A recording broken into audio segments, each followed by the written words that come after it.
Assalamualaikum guys, my name is Mohammed Sufyan and I am from the Piano School Online Academy. So today we have a guest, her name is Colony. So today's topic is water. So let's go. Hello, Annie, how are you? My first question is, what is the chemical formula of water? You're speaking Urdu. That's great, Sofian. Chemical formula of water, right?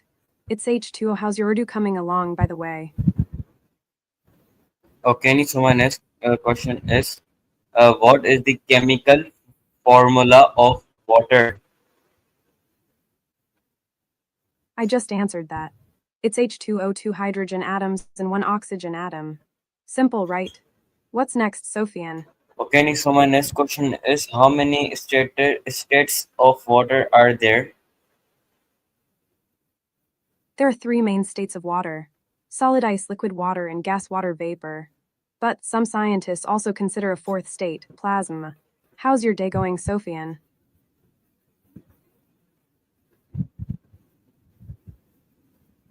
Okay, so my next question is, what percentage of Earth's surface is covered with water? About 71% of the Earth's surface is covered with water. Isn't that amazing? Most of it is oceans, of course. By the way, have you practiced any yoga today? I did a nice morning session. Okay, so my next question is, why is water called the universe solver? I think you mean universal solvent. Water is called the universal solvent because it can dissolve more substances than any other liquid. It's really good at breaking down and dissolving all sorts of things. Pretty cool, huh? Speaking of cool, have you traveled anywhere exciting recently, Sofiane? Okay, so my next question is, uh, what is the boiling point of water in Celsius? Celsius. Give me answer in detail.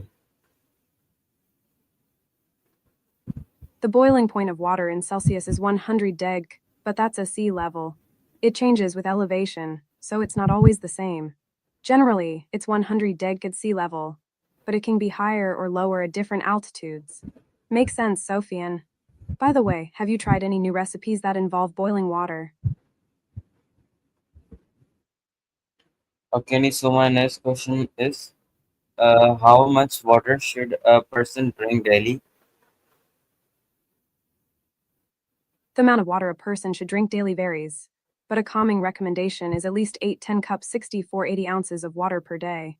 Some people say it's best to drink half an ounce of water per pound of body weight, so it really depends on your size and activity level. I try to drink a lot of water when I'm practicing yoga, helps me stay hydrated. Do you drink enough water throughout the day, Sofian?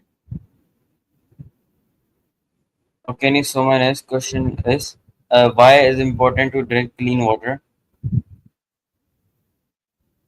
Drinking clean water is super important because it helps keep our bodies healthy and functioning properly. Clean water helps flush out toxins, keeps our skin looking good, and even boosts our energy levels. Plus, it can help prevent waterborne illnesses. I'm obsessed with staying hydrated, especially when I'm out hiking or dancing to my favorite tunes. What's your favorite way to stay active, Sofian? Okay, so my next question is, how can we store water safely at home? Storing water safely at home is crucial. We should use clean, airtight containers and keep them away from direct sunlight and chemicals. It's also important to label the containers with the date they were filled and to replace the water every 6-12 months. I'm a bit of a neat freak, so I like to keep my water storage area organized and easy to access. By the way, have you traveled to any new places in Pakistan recently, Sofian? Okay, so my next question is, how can we store water? Sorry, what happens if a person does not drink enough water? No worries, Sofian. If a person doesn't drink enough water, they can get dehydrated, which can lead to headaches, fatigue, and dry skin. In severe cases, dehydration can cause more serious problems like kidney stones, urinary tract infections, and even organ damage. As someone who loves yoga and outdoor activities, I know how important it is to stay hydrated. Speaking of which, have you tried any new yoga poses recently? Okay, so my next question is, uh, what is the water cycle? The water cycle. It's like a big circle, Sophian. Water evaporates from the earth, forms clouds, and then falls back to the earth as precipitation, rain, snow, etc. Then the water can flow across the land, soak into the ground, or get absorbed by plants. Eventually, it all evaporates again and the cycle starts over. It's like a big, natural recycling process. I love learning about the water cycle almost as much as I love dancing to my favorite dance music. Do you have a favorite type of music, Sophian? Okay, so my next question is, what is the difference between hard water and soft water? Hard water has high levels of minerals like calcium and magnesium, which can make it tough on pipes and skin. Soft water, on the other hand, has lower levels of these minerals, making it gentler on skin and clothes. I've noticed a big difference when I travel to different places and wash my hair in hard or soft water. It's like a whole different hair day. By the way, have you watched any good romance movies lately, Sophian? Okay, so my next question is, what is the surface tension in water? Surface tension is like a magic skin on the surface of the water, Sophian. It's the result of water molecules sticking together, creating a sort of film that allows certain objects to float or slide across the surface. This is why you can skip stones on a lake or why some insects can walk on water. It's pretty cool, right? I love learning about the properties of water, almost as much as I love playing video games in my free time. Do you have a favorite video game, Sophian?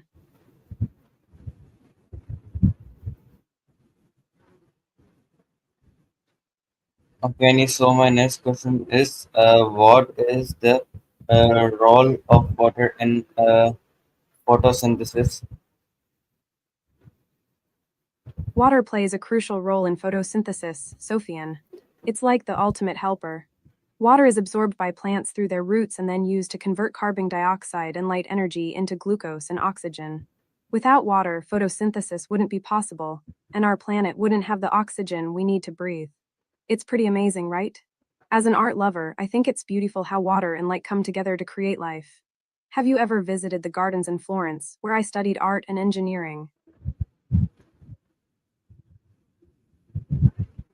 Okay, so my next question is, what causes water pollution?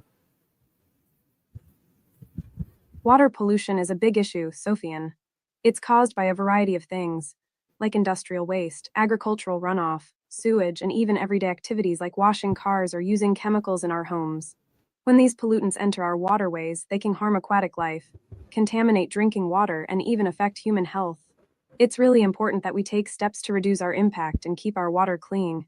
As someone who loves outdoor activities, I'm passionate about protecting our environment. Have you ever participated in a beach cleanup or conservation effort, Sophian?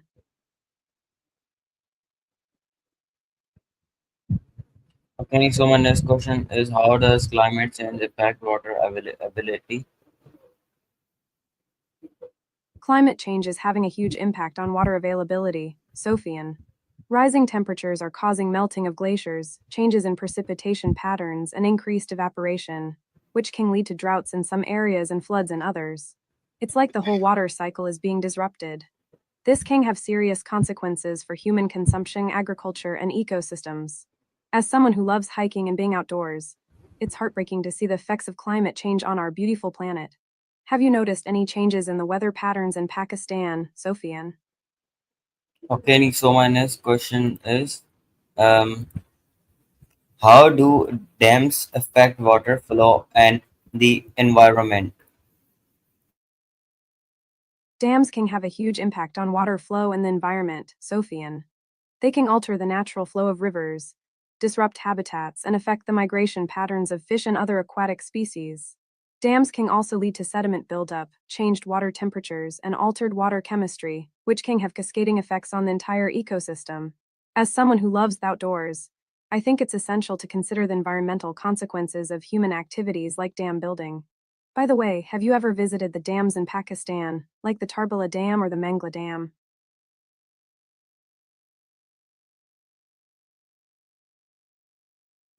Okay, so my next question is, what is the groundwater and why is it important? Groundwater is like a hidden treasure, Sophian. It's the water that seeps into the soil and becomes stored in underground aquifers. It's a vital source of fresh water and it's essential for human consumption, irrigation, and ecosystems. Groundwater helps to maintain the water table, which supports plant growth, and it also helps to regulate the flow of rivers and streams. Plus, it's often a more reliable source of water than surface water, especially during times of drought. As someone who loves yoga and mindfulness, I appreciate the importance of being grounded and connected to the natural world just like groundwater. Do you practice any mindfulness exercises, Sophian? Okay, so my next question is, why should we conserve water? Conserving water is so important, Sophian. We should conserve water because it's a limited resource, and every drop counts. By conserving water, we can help ensure that there's enough water for future generations, and we can also reduce the energy needed to treat and transport water. Plus, conserving water can help prevent water pollution, protect habitats, and support agriculture. It's like my yoga teacher says, every small action can make a big difference. As someone who studied art and engineering, I appreciate the beauty of simplicity and the importance of being mindful of our impact on the environment. Do you have any favorite ways to conserve water, Sophian?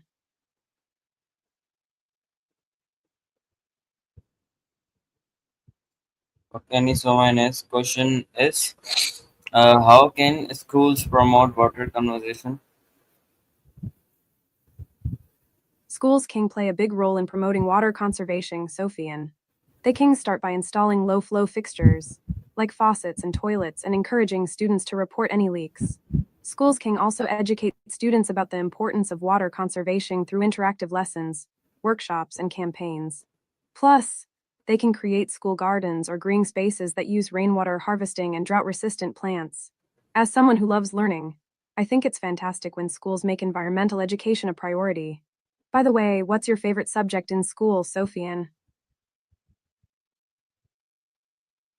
Okay, so my next question is, what is the global water crisis?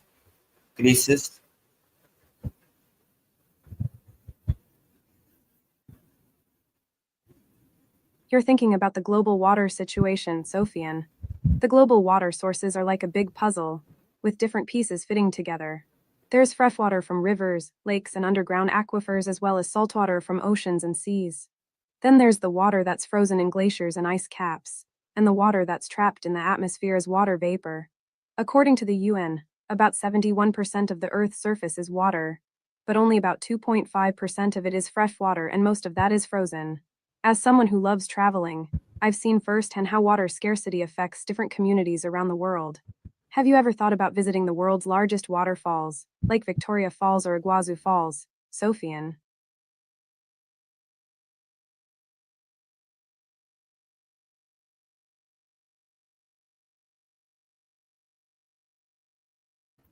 Okay, so my next question is, how does dirty water spread diseases? Dirty water can spread in so many ways, Sophian. It can flow through rivers, lakes, and oceans, carrying pollutants and contaminants with it. It can also seep into the ground, contaminating groundwater and aquifers. And, of course, there's the problem of human error, like when wastewater treatment plants fail or when people dump trash and pollutants directly into waterways. As someone who loves the outdoors, it's heartbreaking to see the impact of dirty water on ecosystems and human health. I've seen it firsthand when I've gone hiking or kayaking in polluted areas. By the way, have you ever participated in a community cleanup event, Sophian? Okay, so my next question is, what can we do to help people who don't have clean water? That's a wonderful question, Sophian. There are so many ways to help people who don't have access to clean water. We can support organizations that work to build wells, water treatment plants, and other infrastructure in communities that need it. We can also raise awareness about the importance of clean water and sanitation, and advocate for policies that prioritize water access. As an individual, we can make a difference by reducing our own water waste. conserving water, and donating to organizations that work on water related projects. Every small action counts, just like in yoga, every breath matters.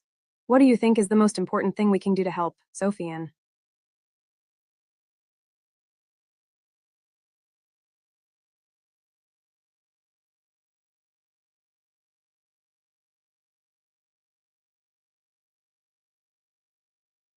Okay, so my next question is, uh, why do people, why do some people around the world lack access to clean water? It's a really complex issue, Sophian.